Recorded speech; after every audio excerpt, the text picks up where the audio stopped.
to talk about, briefly, this will only be a short video. I've just started work, my other work, and I don't know when I'm going to be able to edit this video. My edits do take a bit of time. I do put a bit of work into it, you know. Christian, Brueckner the scapegoat, the farce of a search for Madeline McCann, who died years and years and years ago, and we still pray for her. But I want to talk a little bit more, get my view on this. Grab that drink and come on in. Open up. An open mind is good within the world of Al Don's reviews and true crime.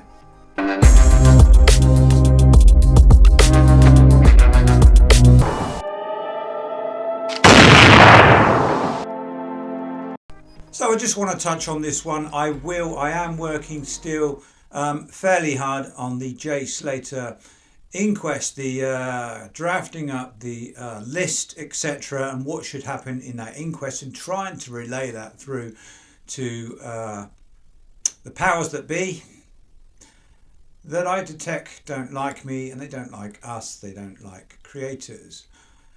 Anyway, I'll park that one for one moment. Madeline McCann, my view. You've heard my view on previous videos. So that was either manslaughter, wasn't murder. It wasn't kidnap. It was manslaughter or neglect from the parents. We knew that from kickoff. The Portuguese police, they went on the angle that it was Gerry and Kate that carried out that neglect.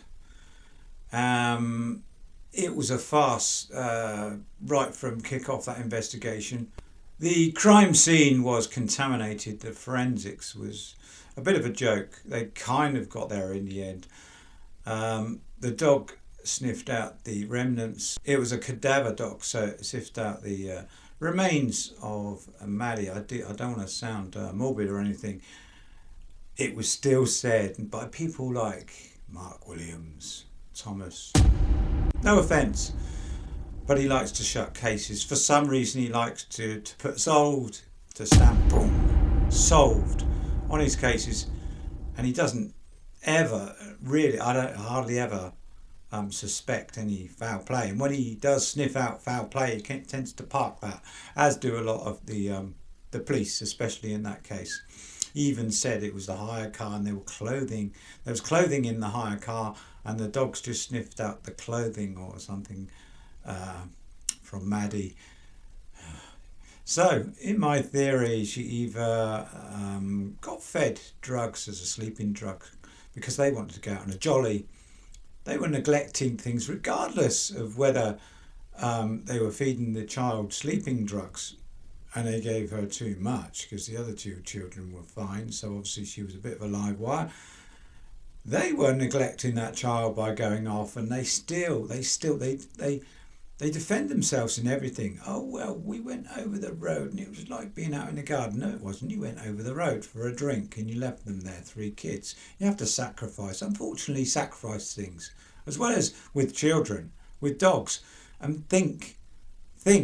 Don't just have kids by accident. I know it happens, but you have to look after those kids, and you have to sacrifice. Especially when you're young. That's when you decide, should I have kids now when I'm young? You won't be able to afford them. Most people can't afford them. I don't know how they do, but anyway, benefits help them, don't they? And the government pays for childcare and to put them into, nurseries, etc. Anyway, I used to do some accounts for that. But besides the point, I'm going to have them young, and then when I'm old, I'll be able to enjoy life. Going to have them old, and I'll be able to get my little life in first. But you give your life to them when you have kids, or in some cases dogs and pets, they take a lot of work.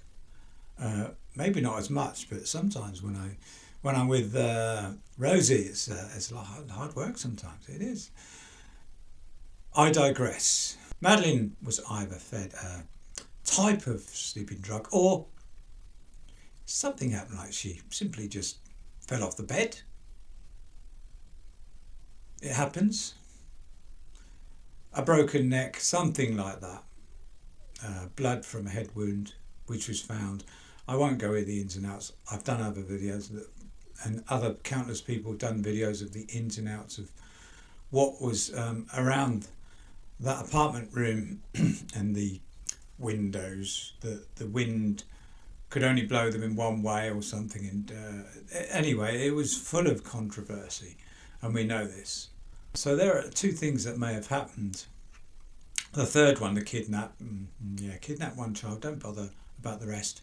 Now we have a scapegoat, Christian. He is a wrong 'un. No doubt he is a wrong 'un. That man. Should he be walking around anyway? That type of mindset. But they're using him as scapegoat. Oh, they found out, he was around that sort of area. He hasn't been convicted since early 2000s, I believe, doing naughty things to an old lady. But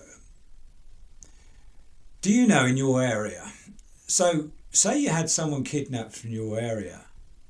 In your area, let's take, if it's a city, let's take 2 miles squared. Do you know how many wrong-uns that haven't been found out in that area, how many there are? You'd be surprised. Loads and loads upon loads of wrong-uns. Doesn't mean that one of them actually committed whatever it was in your area that went on, the naughty with a child. Doesn't mean it was one of them. This is the problem, isn't it? They're just clutching at straws. Also, there's a lot of money floating around. Always has been. I mentioned GoFundMes or funding or money that comes from public sympathy.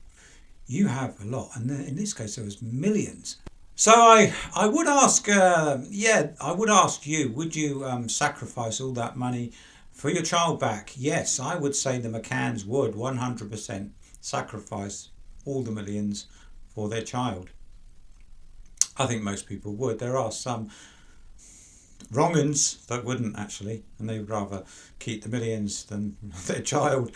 But, however, you have to talk about it. There are millions floating around. They are millionaires. They didn't have to work. They set themselves up. They didn't have to work again if they didn't want to. Maybe they enjoyed their jobs.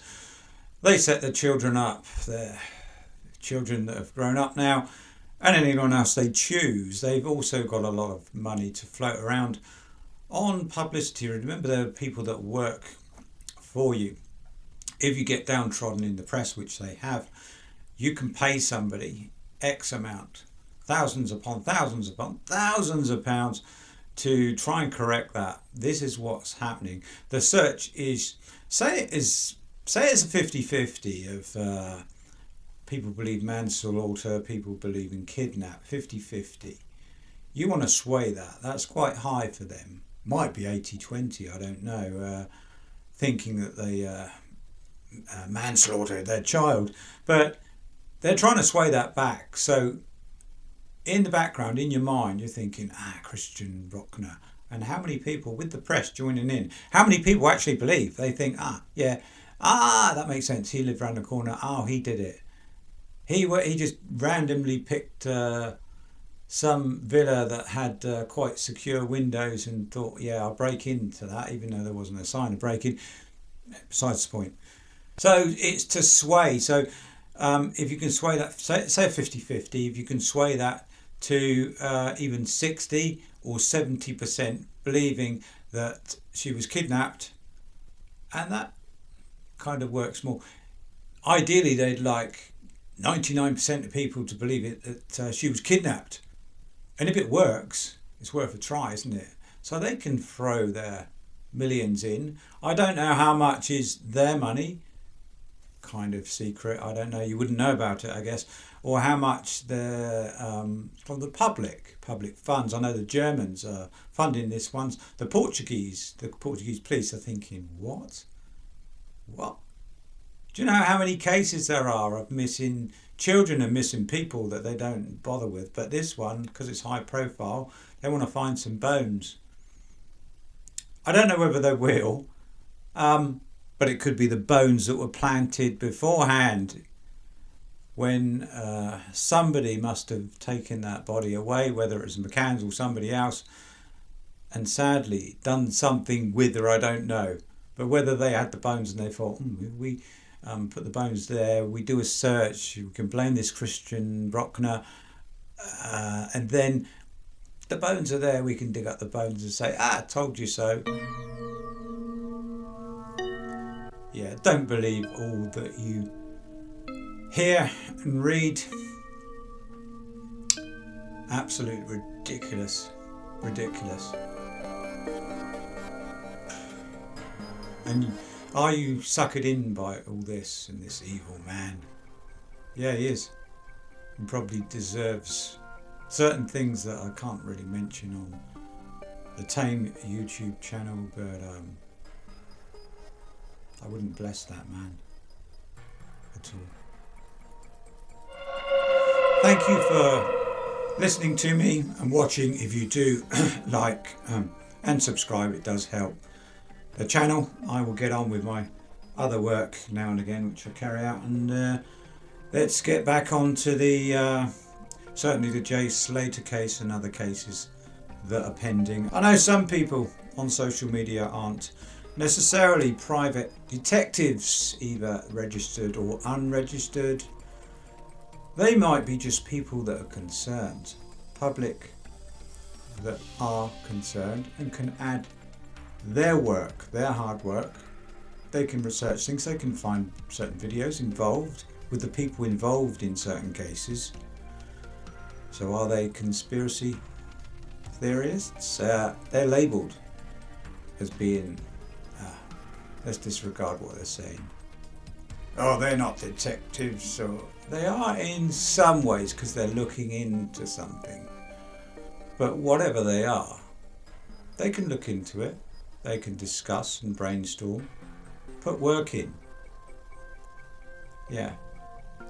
So don't be so fixed and biased in your views. Take it easy, and when you do lay your head down, whenever this video goes out there, then please don't have any nasty dreams. As always, thank you for watching.